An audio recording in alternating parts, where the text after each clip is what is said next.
privileged to introduce today's speaker, Dr. Smita Kalimam. Dr. Smita Kalimam is working as Manager Bioincubation at Venture Center, Pune. As part of incubation team, she facilitates incubator operations by interacting with incubates, infrastructures, and facilitates creation and development of ecosystem.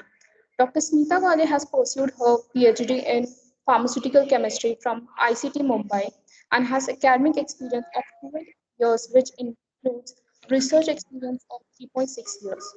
She has worked on stabilization of therapeutic programs during her PhD at ICT and has been awarded the Best PhD Thesis Award in 2018. She has won a cash prize of rupees 3 lakhs as second prize at the Able West India 2014 Entrepreneurship Workshop in Bangalore. And she has also won second prize as Young India Scientist in Healthcare at Bioprocessing India 2014 at ICT Mumbai. She was a finalist at Avishkar State Level Research Competition in 2017. She has published 16 research papers in journals of repute and has H index of 8. So with this, I request Dr. Smita Kale ma'am to share some thoughts. Ma'am, please. Thank you, Punita, for the kind introduction. Um, I request you to stop sharing your screen so I can share my screen.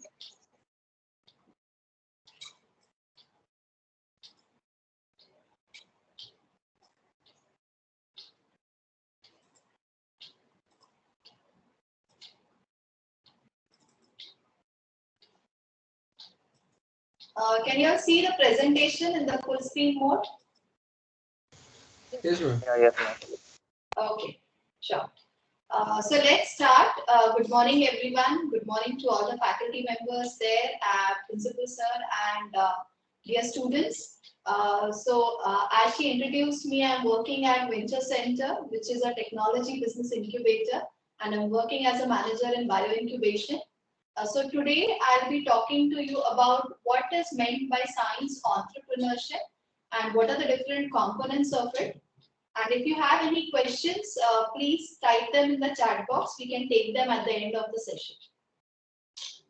So before we move into entrepreneurship, let's understand what kind of work we are doing in applied sciences, right? So we all are in pharmacy profession. So when we are doing research, the research can be of two types. Either we do basic research or applied research. So by basic, I mean people are doing bachelor's in science, right? BSc in say microbiome or biotech. And then you people are there where you are into a professional course, say pharmacy or there is engineering. So there are people who are working on basic theories and they are trying to expand the knowledge. And then there are people who are using all this theoretical knowledge to convert the science into a good technology. Okay, so that is applied research where you are applying all this knowledge for betterment of humans. So as pharmacy professional, we are into applied research. So when we do a research, that is to solve a particular problem, right? And the problem can be solved in two ways. Either it could be a sustaining innovation or a disruptive innovation. So you are trying to find a new solution to a problem. Problem can be an old one or it can also be a new one. So when you are doing a sustaining innovation, what does that mean? So if you look at this picture over here, if there is a sea and if I tell two of you all to make a, some kind of a model to sail in the sea. So one option is either first thing which would come to your mind is this design of boat is there registered in our mind. So we would build something of this sort and help to sail the sea. Someone might think for some more time and come up with this new kind of design where it will have its own advantages, okay, and sail through the same sea. So here, this where already the problem is well understood, the design is known to people, there is a market which is already known, that kind of innovation is a sustaining innovation. And if it is totally out of the box, something very new, that is a disruptive innovation, where the problem, the solution is very new, it's not very well understood. Okay. So to give you one example from pharma field, suppose if you take one API which is already approved and make its new formulation.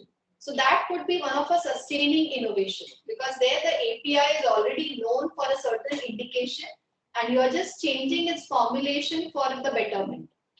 But if you really work out and do a drug discovery process and come up with a new API altogether, that could be a disruptive innovation. Okay. So these are some of the differences here. If it is a sustaining innovation, your path would be a little smaller because the market is predictable, the business model is known, the cost factor, who would be the customers, all this is known to you. But when it is a disruptive innovation, you will have to work a bit more, but then it would be really useful and would lead to a good technology development. So when we are doing a research, a small project or a big project, what finally it can lead to? So what it can finally lead to is either you publish it, okay, you make your project, you make your thesis, or you publish it in good scientific journals, or if it is really novel enough, first time you are doing it, it could be patented also. So if you do, if you publish it, it is in a public domain. Okay, anyone can work on it, copy that, and further build on it.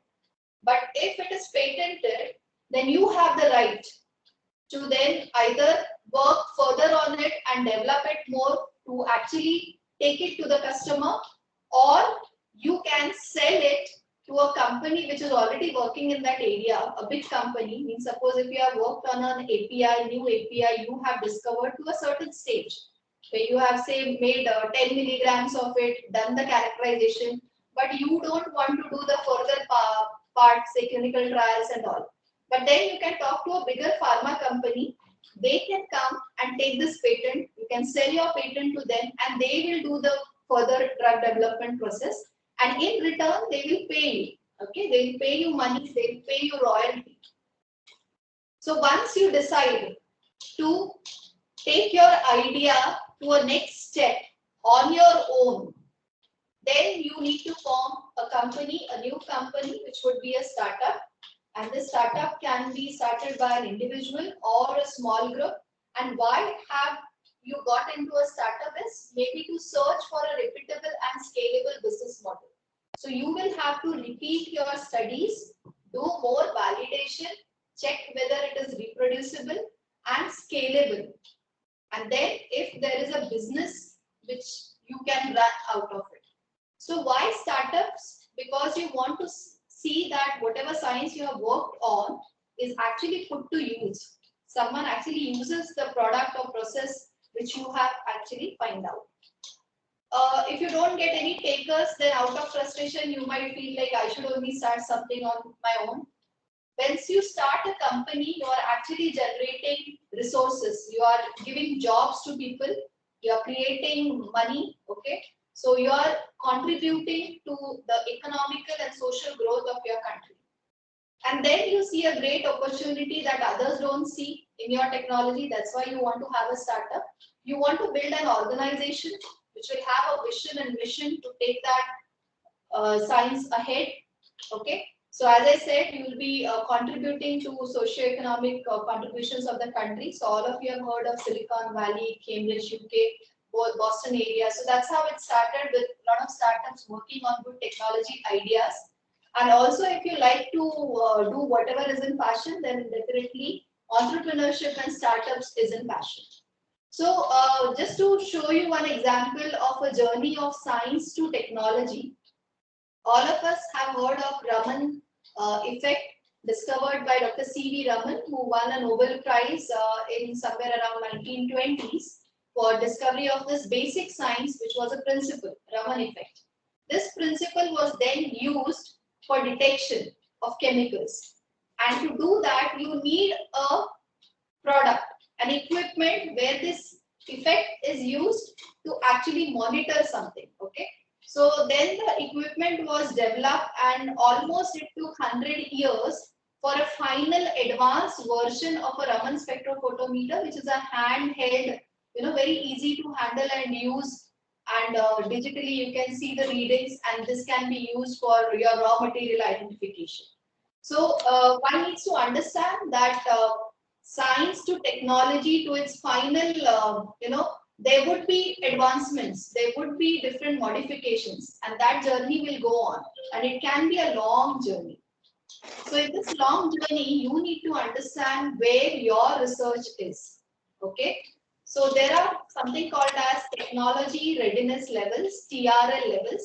So why one needs to understand the TRL levels is when you are applying for a grant funding, you are writing a proposal to say DBT or DST or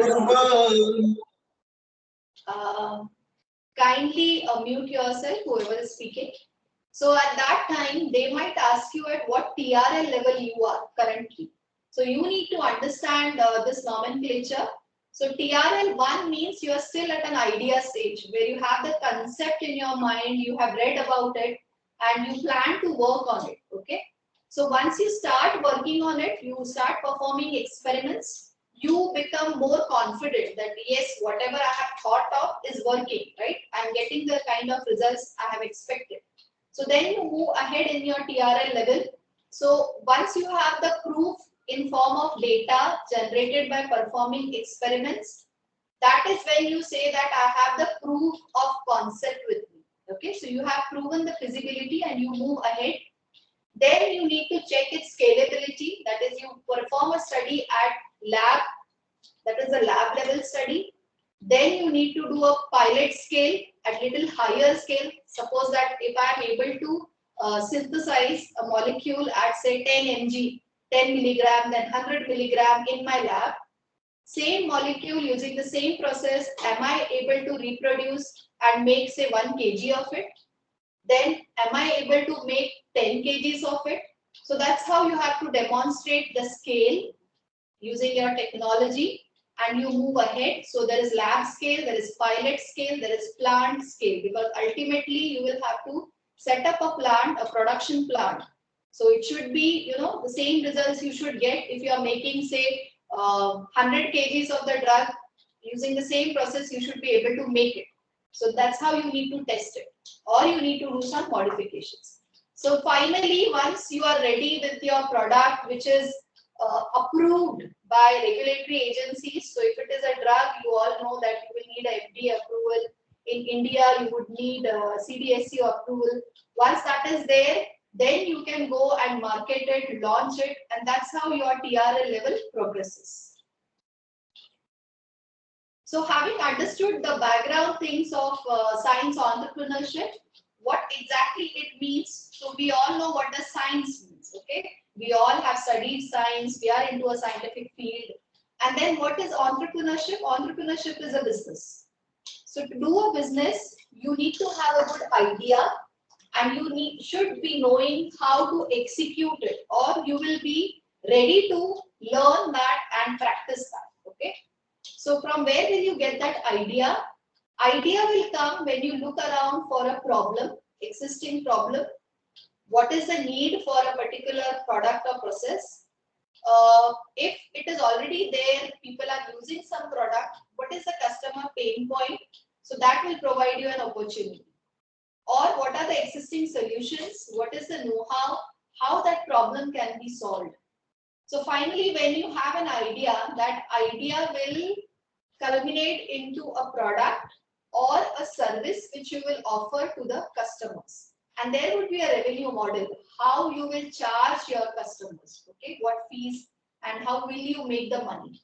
So to do all this, you need to have very good managing skills, because you will have to manage your own time, time of the people whom you hire.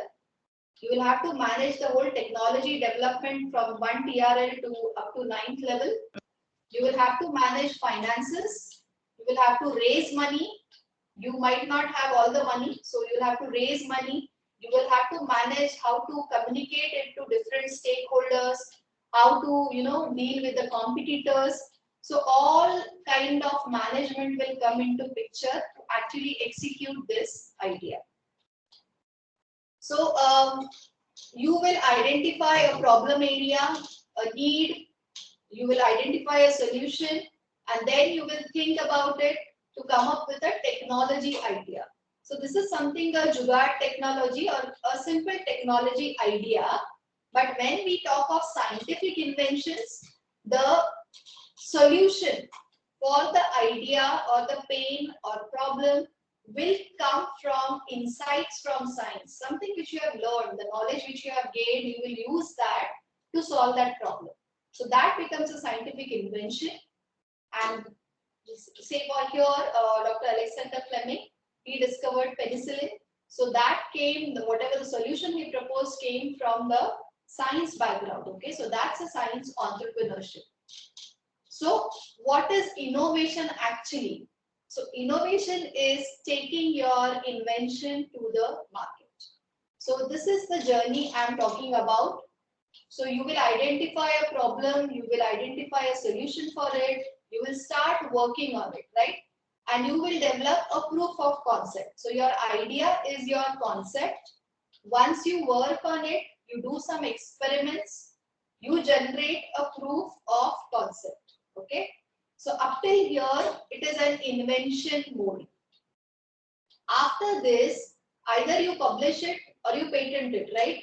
But if you move ahead, making its prototype or scaling it up, getting the kind of approvals, doing trials, getting certifications, setting up the production plant or getting it produced somewhere, you can do contract manufacturing, and finally getting it into the market in the pharmacy to sell it. Okay, so if you do all this, then this invention will be called as innovation. So 80% of work, time, investment will go into taking an invention to the market. And remember that all the inventions who have traveled this whole path are the ones which are remembered, right? Otherwise, you just stay in the papers and no one remembers you. So by doing all this innovation, you are actually creating value to the society, to the economy. So let's split this journey into some parts and try to understand that this is a long journey. So it's not a sprint which you run, okay, very quickly. It's like a marathon. So you have to, keep the pace, sustain that whole marathon journey, need to have energy till the end. You can't stop in between. So some part of it you need to understand that can be done at labs, R&D organization, but after a certain point, you might have to start a small company, a startup, and for further journey, you might need to tie up with large companies, and that's how it will progress. So you cannot do it alone. That is the one thing which everyone needs to understand. You cannot say that I will, it's my idea, I will work on it and I will not tell it to anyone. That's a very wrong approach. You need to understand that you will need different kind of people with complementary skills. Okay, you cannot have all the skills with you. You will have to involve others, and who all those will be. So here, up to the idea and proof of concept stage, you can do the work in your college. Maybe your guide mentor will help you do that.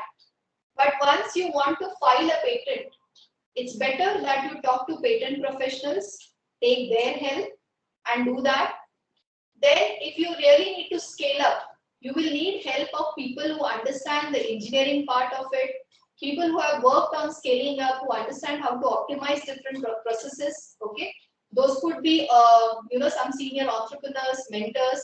How to raise money, you will need to talk to say incubators like us, or senior people who have already raised money through grants, how to write a grant. Once you form a startup, a company, you need to understand some legal aspects of it. There would be taxes, company formation, a lot of documentation. So that needs to be done by a CA or a company secretary. So you will need their help. For understanding what kind of regulatory certifications and all would be required, you need to hire those consultants who can help you, which forms, what documents, how to meet those. So this is how you will need to take help of different kind of people. So you will need different type of funding also. So initially you can work with research funding, proof of concept funding, Then you need different kind of funding to validate your studies, scale it up.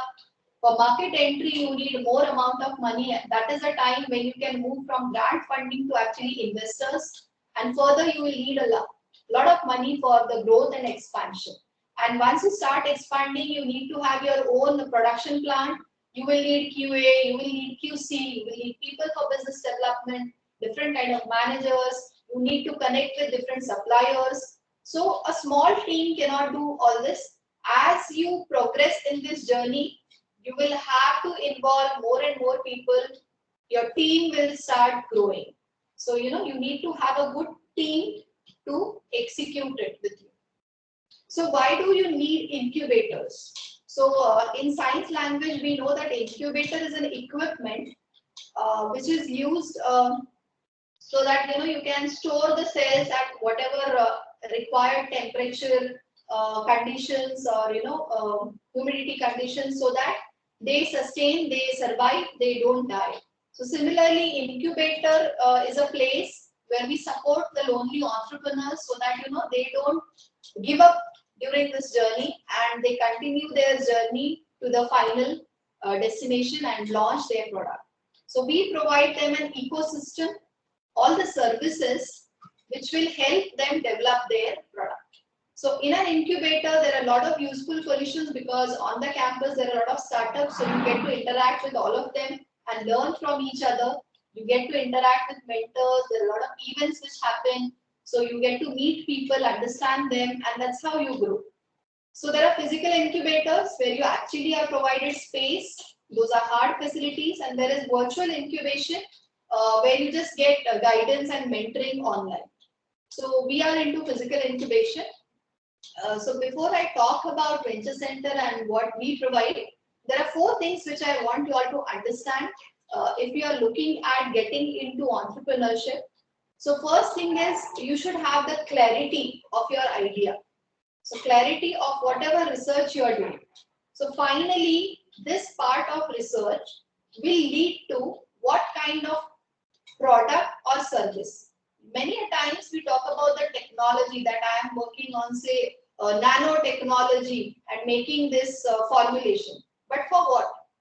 Okay, what would be the final product with that nanotechnology? So you should be clear, because investor will not be interested in listening to your whole story. They would be interested in the final thing, what you would offer, who will buy it, who needs it, why will they pay for it? Okay, what is the value you are adding to that product because of which customer will be ready to pay? So that is the value proposition. You need to list its features, differentiate it from the competitors, because there would be competitors, people already working on it, people already having that kind of product. So you have to clearly differentiate how your product is better than them, for what and for whom. Okay. So the company will deliver, say you need to pitch to investors. So sometimes you just get 1 minute to explain what you are working on. So that's called a pitch. So in that 1 minute, you need to convey all these things to them. That your company will deliver, say, XYZ product or service to XYZ customers, who will choose your product over the competition for what benefits or reasons. That's your value proposition. And the business model will be whether you will selling the whole machine, or you will be selling it through some channel partners, or you will be renting it out to them, whatever. And the company aims to grow into XYZ markets and will maintain competitive edge due to whatever factors. Okay, so that's a 1 minute pitch. And before you actually start working on any kind of research work, you do something called as a literature survey, right? Literature review. So you look for whether people have already worked on it and what they have worked on, so that it's not a repetition. So same goes for patents. Anything which is novel, being done for the first time, can be patented, right? So if you are thinking of an idea, you should do a prior art search. So you will come to know that there are maybe 1, 2, 3, 4, 5, 6 patents where people have worked in similar areas, but understanding their claims and then deciding what can be your area. So Why this is important is if you repeat something which is already being done by someone, it is already patented, and you do the work, say you take 3 years to complete the work, and then you patent it. At that time, they can file a case against you, and that's a patent infringement. So, all the years of work will go into drain. It will be waste. So just to avoid that, make sure you have done a good prior art search and you know what is the freedom to operate for you in that particular area. Finally, resourcing. So you need different resources. I told you you can't do it alone yourself. You need people, different type of people in the sense, someone with pharma background, someone with MBA background, someone with microbiome background. Different people would be required for the different kind of work you are planning. So you need to make a flow chart, a flow diagram that say up to this level, how many people I need, what equipment I need, what consumables I need, how much area I need to work, likewise. So then you have an idea that at that stage, how much money I will need for all these resources. So that's how you calculate the need of different resources at different stages and the money which you require at different stages. Finally, you need to understand little bit about the financials. As I said, once you make the flow diagram, you will have an idea that to do say 10 studies, I need this much chemicals, these many consumables, these equipment, these 2 people. So then you can calculate your budget, right? How much money you would need. So you need to understand how much would be the expenditure. Initially, first 2 to 3 years, there will be only expenditure. You might not start earning anything. Then once you start, when will you start earning and you will become profitable? So all this, you will have a CA with you to help, someone who understands financials. But as a founder, you should also understand some basic terms. Okay. So finally, moving to Venture Center, India's leading inventive business incubator, from where I'm working currently. So what we do and how we help startups and young entrepreneurs, I'll be telling you about that. So we are a Section 8 company. We are the first incubator under CSIR. We are hosted by CSIR NCL. We are at Pashan, Pune. So here you can see the different awards which we have won on national and international platform. So the mission of Venture Center is to nucleate and nurture. So by nucleate, we mean that if you are a first generation entrepreneur, means no one has done business in your family, you don't know how to do the business. So we support you at that stage, as well as nurture if you already have a startup or company, but after 2 to 3 years or 5 years, you feel you need some help in raising the money or some other technical help, then also you can approach us. So we help all the knowledge-based enterprises. We don't help anyone who is into fintech or e-businesses and all. We help people who are working on some deep science-based technologies. And how do we help them is by leveraging the scientific and engineering competencies of the institutions in the region. So in Pune, we know it's an educational hub. There are a lot of good R&D organizations around. So we take help from the senior mentors from there to help the startups. So the focus areas are inventive enterprises, anyone who is working on something inventive, spin-offs from R&D institutions or academic institutions. So these are the different areas in which we are working: healthcare, biotech, biomed, life sciences, energy, environment, engineering, agriculture, secondary agriculture, industrial biotechnology, food, nutrition, and all. So some unique aspects about us. We are now almost 15 years old and we have extensive experience in working with startups. So till date, we have supported 600 plus startups. 150 plus startups have worked on our campus. 10 spin-offs we have helped. Spin-offs are actually, if you are doing a work in an academic lab, say in your college suppose, and then you move out of the college and we support you to form a company, then that company is called a spin-off. So we have 10 such companies whom we have supported. We have a highly engaged community, 200 plus mentors. We regularly conduct a lot of events and give talks. So that's how we help the ecosystem. 85% and more of startups who we have supported are still active and running their business. So we mostly support people in early stage, where you're at an idea stage, concept stage, developing your proof of concept and making your prototype.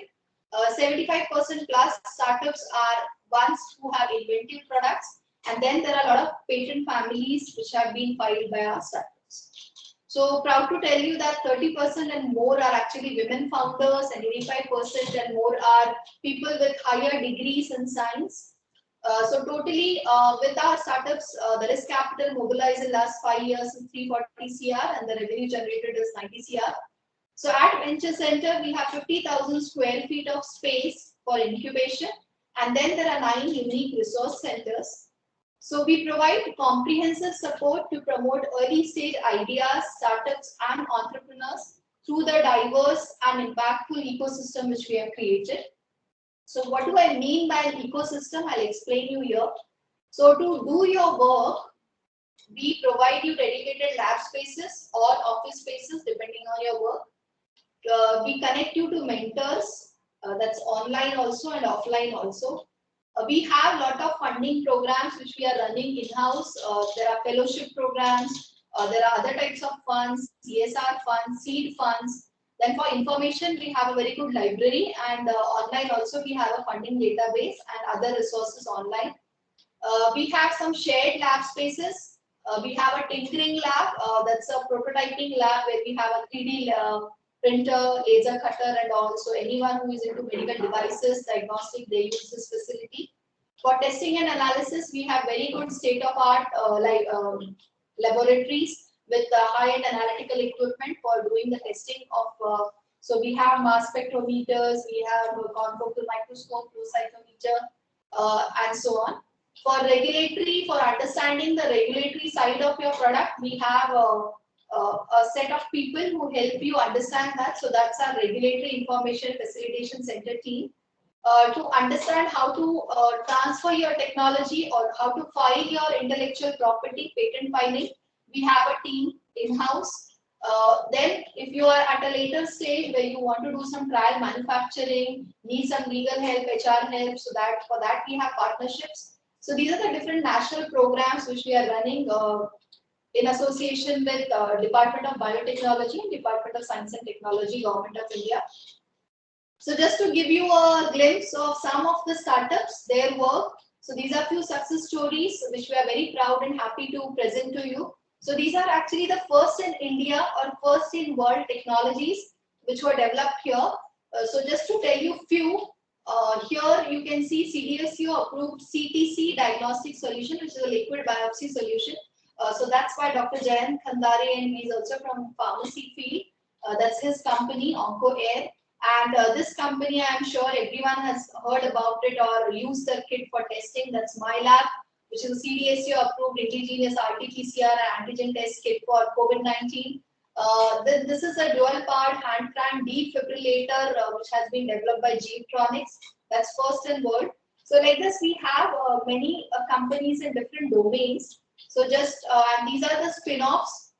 So most of them are from NCL and few from ICER, Pune. So here you can see a quick Incubity snapshot. So Incubity means people who are working on our campus, the startups who are on our campus. So these are the broad domains in which they are working. Here you can see those, and then these are the logos of their companies. And these are our supporting partners for the funding agencies who have funded us, who are helping us from government, and these are our CSR partners.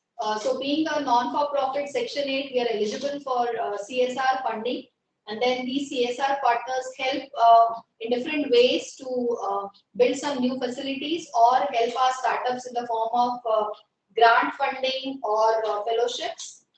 So these are few images of our facilities. So you can see I mentioned about prototyping facilities, 3D printer, laser cutter, all this is over here.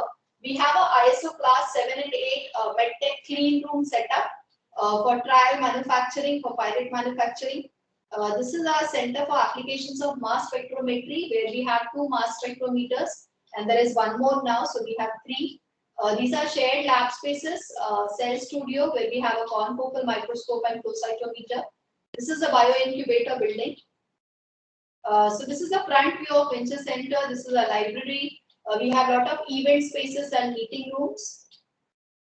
So just to give you one example, if you're working on a medtech device kind of a product, then we have all the facilities to support you at all these different stages, right from generating proof of concept, making your prototype, doing the trial manufacturing, doing packaging, sterilization, and finally getting the regulatory approvals. So next we will move on to a very important topic. How do you fund yourself? How you raise money, right? Because to do business you need money, and from where do you get it? So sometimes people feel that business can be done only by those who have a lot of money and their family is very rich. It's not like that.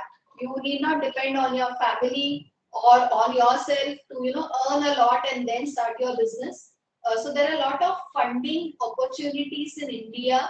There are a lot of grants, fellowships which are available by DST and DBT. It's just that you need to find about those and apply for those. Okay. So, and one more thing you need to understand at these different stages, okay, there are different kind of fundings which you need to raise. And so these could be these pockets.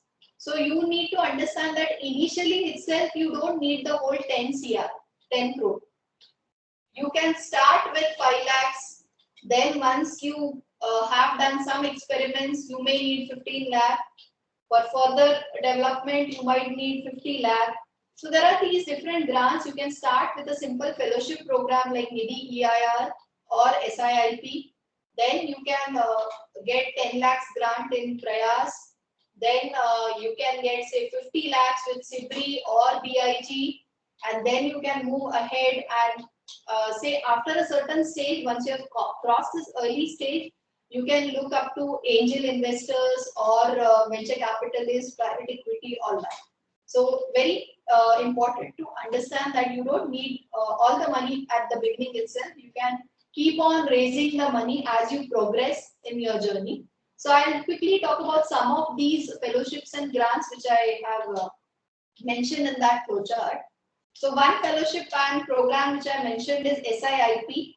So SIIP and SPARSH. So SPARSH is a grant which is for social innovation. So if you're working on any social innovation or a product which could be helpful for societal health, then there is a funding scheme where you get 50 lakhs for 18 months to work on that and develop it more. And SIIP is a fellowship which is again related to social innovation. This fellowship you get around 50,000 per month for a year to work in an incubator with mentors and develop your idea. So just to give you one example, this SIIP fellowship every year when it is announced, it has a theme. So like for call 1, the theme was maternal and child health. So if you're working on any product process which is related to this area, then you could apply. So these are few examples where they were working on these ideas in this area and they were supported. So you need to look out, as I said, there's a funding database website on our Venture Center website. If you look out at that website, you will get to know all these announcements. So these are few examples. So the last call was on aging and geriatric health. So there were these people who are either developing some assistive tools or some formulations for their health. So they were supported. So if you're having any social innovation ideas and you want to develop them further, my colleague Mugdha Lele takes care of that portfolio. You can write to her. That's her email address. Next is Nidhi Prayas grant, which is from DST. Now this is a 10 lakhs grant which you get. And for every grant, you need to understand the eligibility. So here, actually, in this 10 lakhs, you get to work in an incubator. So we have all the facilities and you can work here with that 10 lakh rupees. You can buy the kind of equipment, chemicals you want and start working. So for this, you need to be an Indian citizen. If you are a student, you should have completed 4 years of your graduation. If you are a startup, there are some years criteria for eligibility. So not more than 2 years old here. So with the 10 lakhs, you can, do outsourcing, you can get raw materials, you can work, you can travel, participate, you can file patent, all that can be done, but you can't pay yourself a salary. And remember that all these are full-time things, okay? These are not part-time that you're working somewhere and then also pursuing it. It is all full-time. Nidhi EIR is a fellowship. So just to tell you, this fellowship call is open now. So if you wish to apply, you can directly write to me and I can tell you more about it. So in this fellowship, you get 30,000 per month for 1 year, where you get guidance and mentoring from mentors, and you can work on your idea, do some experiments, find out how it is working, and then we will guide you for further raising the funds. So as I said, again, the criteria is same. Minimum 4 years graduation you should have completed. If it's a company, it needs to be just 1 year old, not more than that. So this call is open right now also. Just yesterday we opened it. It's open till I think December 30th. So please get in touch with Amruta, or you can write to me and we will tell you more about it. Okay.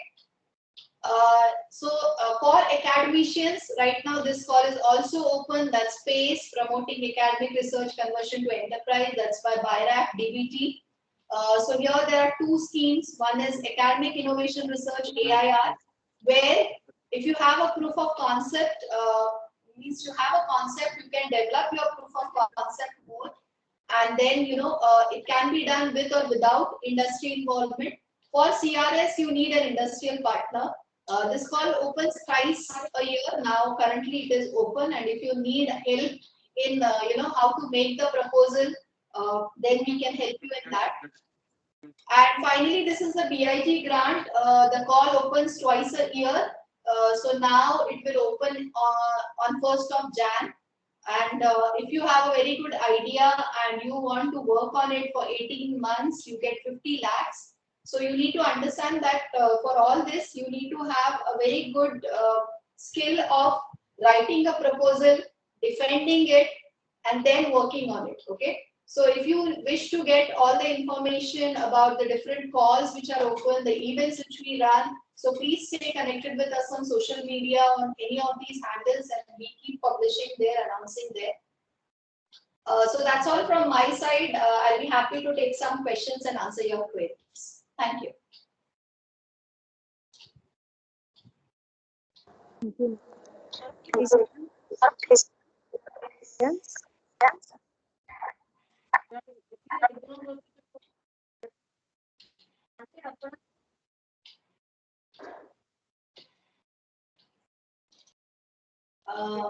Yeah, so I'll be happy to answer questions by students. Are there any questions in the chat box, or if you all want to unmute and ask?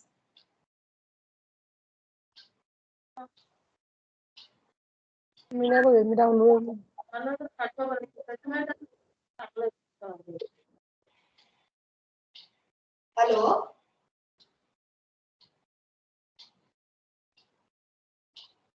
Students, you can unmute yourself and you can ask the questions.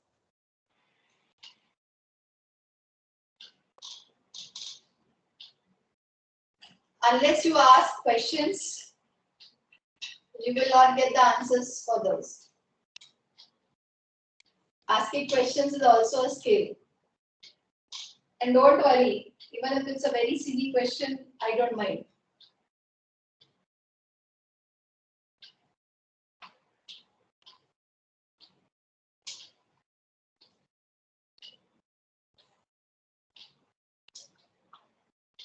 Faculty members, if you all have any questions, you all can ask.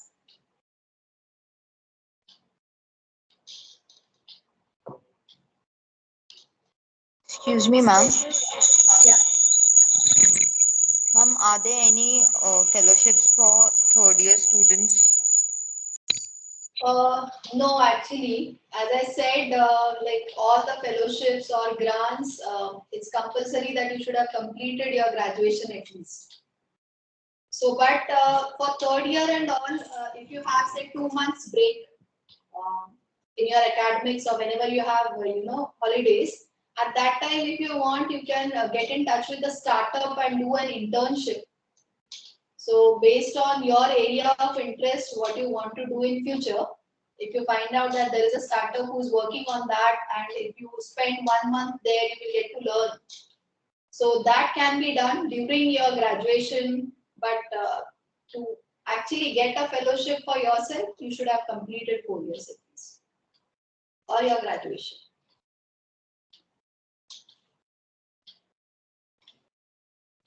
Okay, ma'am. Thank you. And there is one question in chat box. What are the methods to execute your product? What are the methods to execute? Our product. So can you elaborate what is the product? Can you tell me what is the product? Then I can explain you. Because the different steps I have explained you, right? If you have thought of a product, you will have to first do some initial experiments to show that your product works, right? Whatever is your claim with that product. If you are saying it's an anti-inflammatory drug, then my experiments initially will be, I will do some experiments to show that it has an anti-inflammatory activity, right? Similarly, what is your product? It will depend on that. You will do some initial experiments, then you will do some scalability experiment, you will do the validation. So when we repeat the experiments, that is we are validating. We will validate the technology, we will do scalability, we will check at higher scale, and then we will go for regulatory approvals, all the trials and all, and then finally launch it. So that's the process for any product, depending on what area you're working. Okay, if you're making a medical device, the terms will be little different, the pathway will be little different. If it is a drug molecule, then we all know what is the pathway there, right? So you need to understand based on the product you are working, but the journey would be that only, that there is a concept, you develop proof of concept, you demonstrate the idea, you do technology de-risking, you validate it, you scale it up, then you go for the approval certifications, then you find business partners or manufacturing partners, suppliers, and finally make it and sell it, launch it. So those would be the different steps. Okay.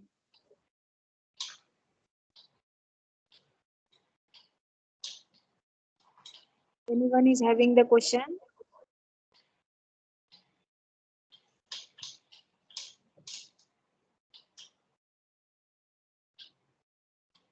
Good morning, So ma'am. I think that, hello? Yeah, good morning, ma'am. I'm Dr. Meera Singh. Yeah, good morning. Good. I just want to know from you that what kind of positive changes do you see in COVID-19, in terms of disruptive innovation? Because it was a compulsory situation for all of us to arrive at certain solutions. Do Correct. you see that there is a shift amongst the scientists, even somebody who wants to do something new, and that will lead to more innovations now? Yeah. So during this COVID-19, government actually focused on all the innovations related to COVID-19, whether it was making any surface sterilization solutions, right from making your sanitizers, or checking the temperature, those kind of infrared based thermometers, or making ventilators for patients, or right from drugs to repurposed drugs to vaccines. So just to give you a vaccine example, everyone knows. Otherwise, a vaccine development process would have taken so long. But here it was Yeah. like the need of the hour. So the processes were expedited. And we see that within 1.5 years we have the vaccine. People have already taken it. So that's how the science has changed, or people totally focused. All the funding grants were focused only on COVID-19. So there were special programs, special calls announced that Right. if you are working on any of the ideas related to solving any of the problems of COVID, government was funding those ideas. In fact, we were also working 2 to 3 times more because there were a lot of calls which were open for COVID related products. Yeah. And what can be done, ma'am, according to you, that people who are stubborn not to take vaccine, and that Now, includes, both the strata of the society, somebody who is completely illiterate and the thus doesn't understand the importance of vaccination. And somebody like, it's my life kind of a story, like in Australia, Europe, and in USA, people just want to they just don't want to take a vaccine. And that is how we are seeing that COVID is still rampant in Europe and North America. Yeah. Hmm.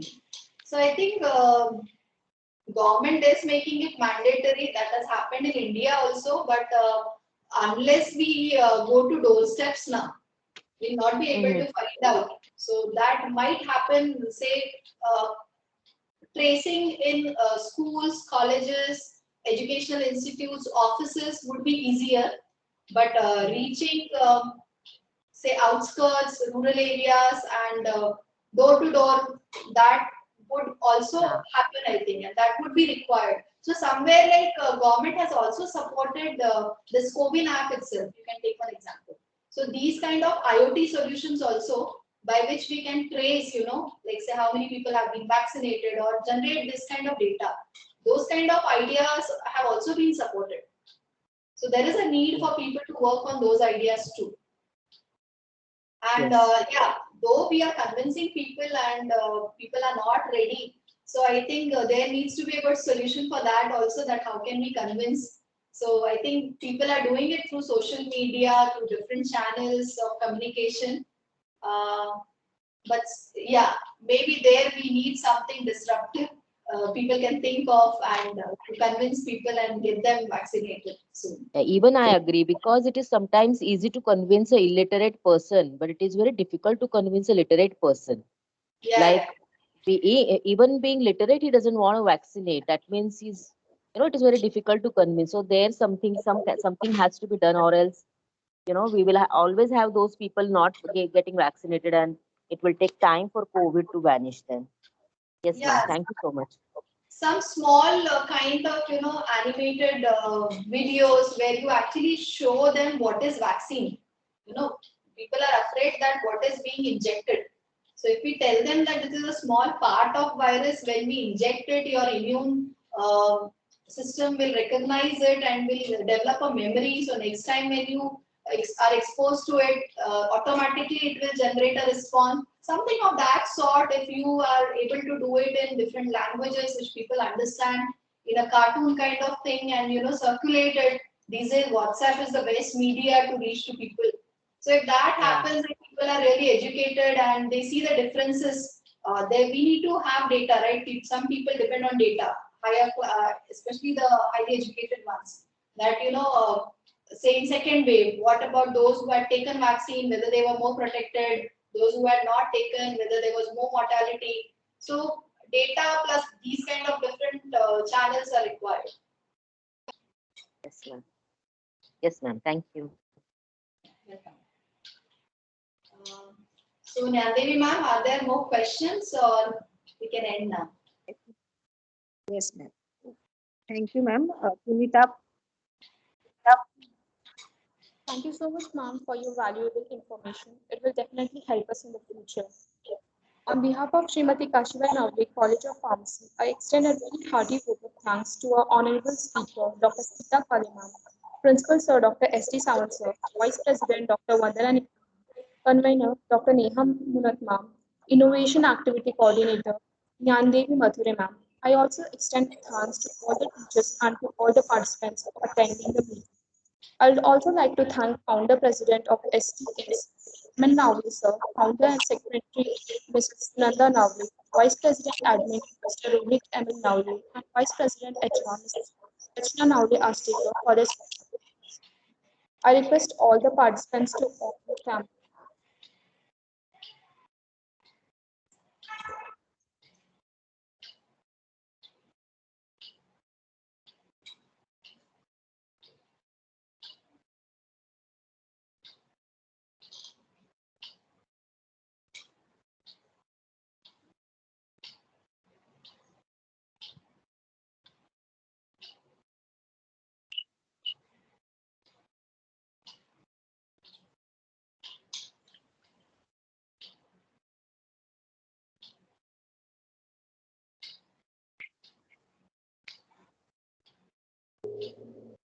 Thank you all dear participants.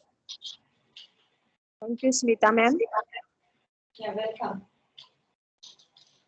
So finally, any students or faculty, if they have some good ideas and they want to pursue it further, do get in touch with us.